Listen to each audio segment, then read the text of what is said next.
Palestine അനുകൂല പ്രക്ഷോഭങ്ങൾക്കും ജൂതവിരുദ്ധത പരത്തുന്നു എന്ന ആരോപണത്തിന്മേലും ഭരണകൂടത്തിന്റെ വിമർശനം കേട്ട ഹാർവാർഡ് സർവകലാശാലയ്ക്കുമേൽ ഒരു തുറന്ന പോരിന് തുടക്കം കുറിച്ചിരിക്കുകയാണ് ഡൊണാൾഡ് ട്രംപ്.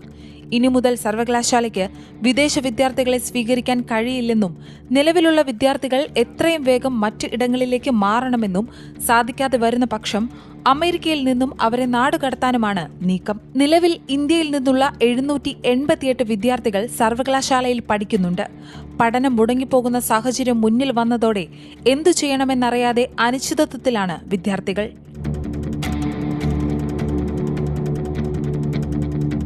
അമേരിക്കയുടെ ഹോംലാൻഡ് സെക്യൂരിറ്റി സെക്രട്ടറി ക്രിസ്റ്റി നോമിന്റെ എക്സ് അക്കൗണ്ടിലെ പോസ്റ്റിൽ പറഞ്ഞിരിക്കുന്നത് ഇങ്ങനെയാണ്: സർവകലാശാലയുടെ student and exchange visitor program certification റദ്ദാക്കിയതുകൊണ്ട് അർത്ഥമാക്കുന്നത് 2025-2026 അധ്യയന വർഷത്തിലേക്ക് F1 വിസയിലോ നോൺ ഇമിഗ്രന്റ് സ്റ്റാറ്റസിലോ ഏതെങ്കിലും വിദ്യാർത്ഥികളെ ഉൾപ്പെടുത്താൻ ഹാർവാർഡിന് കഴിയില്ല എന്നാണ്. ഈ വിസകളിൽ നിലവിലുള്ള വിദ്യാർത്ഥികൾ അമേരിക്കയിൽ തുടരാൻ മറ്റൊരു സർവകലാശാലയിലേക്ക് മാറണമെന്നും ഈ ഡീസർട്ടിഫിക്കേഷൻ അർത്ഥമാക്കുന്നു.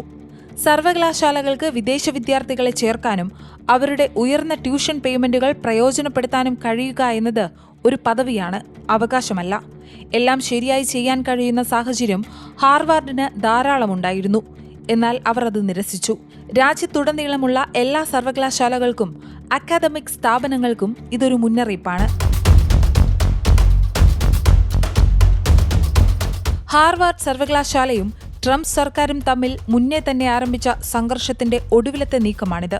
ഏപ്രിലിൽ ട്രംപ് ഹാർവാർഡിനെ ഒരു തമാശ എന്ന് വിളിക്കുകയും പുറത്തുനിന്നുള്ള രാഷ്ട്രീയ മേൽനോട്ടം സ്വീകരിക്കണമെന്ന ആവശ്യങ്ങൾ സർവകലാശാല നിരസിച്ചതിനെ തുടർന്ന് സർക്കാർ ഗവേഷണ കരാറുകൾ റദ്ദാക്കുമെന്ന് മുന്നറിയിപ്പ് നൽകുകയും ചെയ്തിരുന്നു. എന്നാൽ ഫെഡറൽ ഗ്രാന്റുകൾ വെട്ടിക്കുറച്ചതിന് അമേരിക്കൻ പ്രസിഡന്റിനെതിരെ ഹാർവാർഡ് ഒരു കേസ് ഫയൽ ചെയ്തിട്ടുണ്ട്. അതേസമയം ഹാർവാർഡ് സർവകലാശാലയെ ഇനി ഒരു മാന്യമായ പഠന സ്ഥലമായി പോലും കണക്കാക്കാൻ കഴിയില്ല എന്നും ലോകത്തിലെ മികച്ച സർവകലാശാലകളുടെയോ കോളേജുകളുടെയോ പട്ടികയിൽ ഇനി ഇതിനെ പരിഗണിക്കരുത് എന്നുമാണ് ട്രംപ് തന്റെ ട്രൂത്ത് സോഷ്യൽ പ്ലാറ്റ്ഫോമിൽ പറഞ്ഞത്. നിലവിൽ അക്രമം, ജൂതവിരുദ്ധത, ചൈനീസ് കമ്മ്യൂണിസ്റ്റ് പാർട്ടിയുമായുള്ള ഏകോപനം എന്നിവയാണ് ഹോംലാൻഡ് സെക്യൂരിറ്റി സെക്രട്ടറി ക്രിസ്റ്റി നോം എക്സ് അക്കൗണ്ടിലൂടെ ആരോപിച്ചിരിക്കുന്നതും. എന്നാൽ സർവകലാശാലയ്ക്ക് ഗുരുതരമായ ദോഷം വരുത്തിവെക്കുന്ന പ്രതികാര നടപടിയാണ് ഇതെന്ന് വിഷയത്തിൽ ഹാർവാർഡ് യൂണിവേഴ്സിറ്റി പ്രതികരിച്ചിട്ടുണ്ട്. സർക്കാരിന്റെ നടപടി നിയമവിരുദ്ധമാണ്. 140-ലധികം രാജ്യങ്ങളിൽ നിന്നുള്ള അന്താരാഷ്ട്ര വിദ്യാർത്ഥികളെയും ഗവേഷകരെയും ആതിഥേയത്വം വഹിക്കാനും രാജ്യത്തെ സമ്പന്നമാക്കാനുമുള്ള ഹാർവാർഡിന്റെ കഴിവ് നിലനിർത്താൻ ഞങ്ങൾ പൂർണ്ണമായും പ്രതിജ്ഞാബദ്ധരാണ് എന്ന് സർവകലാശാലയുടെ പ്രസ്താവനയിൽ പറയുന്നു.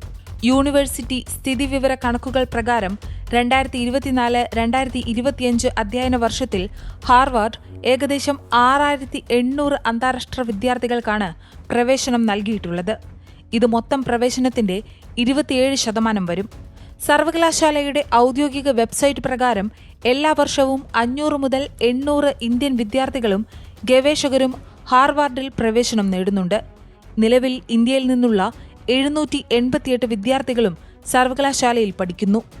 അതേസമയം വിദേശ വിദ്യാർത്ഥികളെ ഈ നീക്കം എത്രത്തോളം ദോഷകരമായി ബാധിക്കുമോ അതുപോലെ തന്നെ ഹാർവാർഡിന്റെ വരുമാനത്തെയും നയം അപകടത്തിലാക്കും.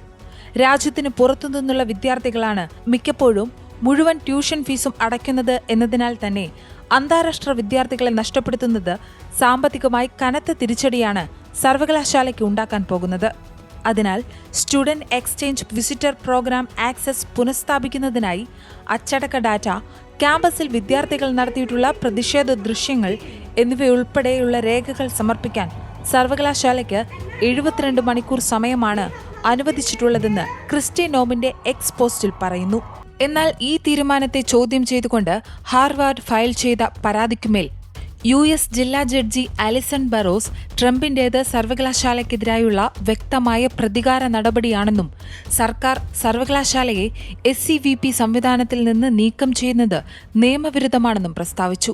മാത്രമല്ല, അന്താരാഷ്ട്ര വിദ്യാർത്ഥികളെ ചേർക്കുന്നത് തടയുന്ന ട്രംപ് ഭരണകൂടത്തിന്റെ വിലക്ക് ജഡ്ജി താൽക്കാലികമായി തടയുകയും ചെയ്തിട്ടുണ്ട്.